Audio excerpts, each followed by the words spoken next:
الله أكبر. الله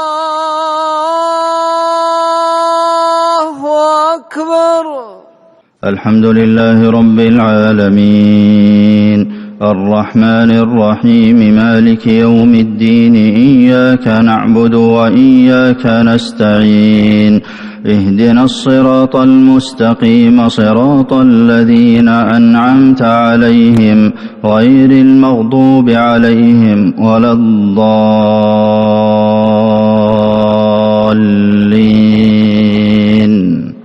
آمين.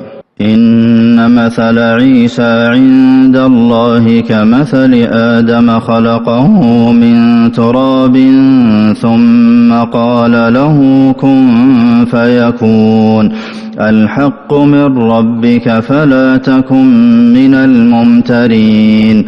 فمن حاجك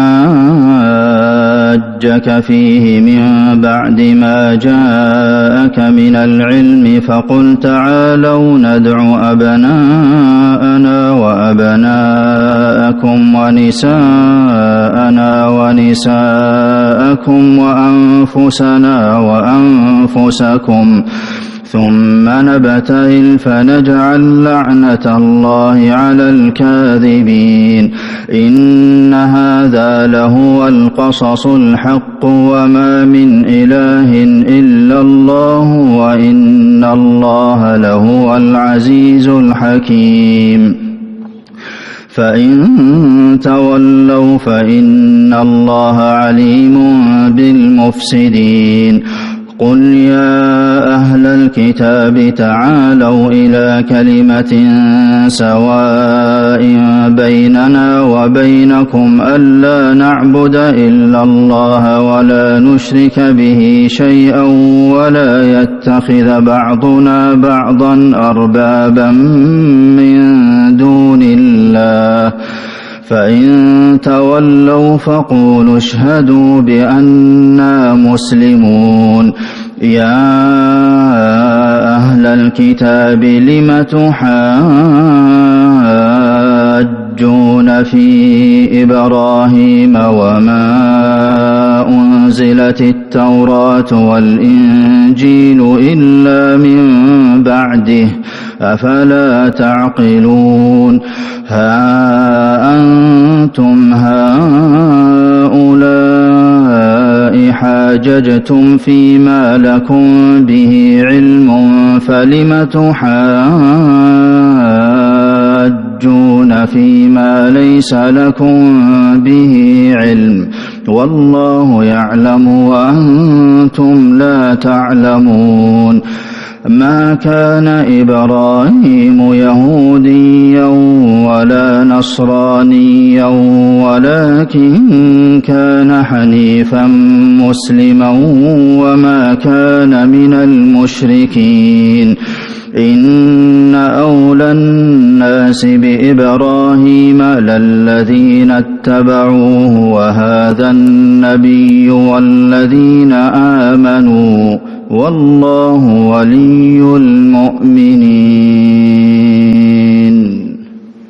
ودت طائفة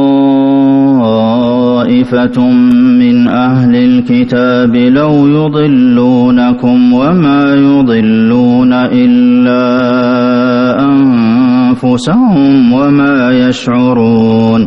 يا أهل الكتاب لم تكفرون بآيات الله وأنتم تشهدون. يا أهل الكتاب لم تلبسون الحق بالباطل وتكتمون الحق وأنتم تعلمون.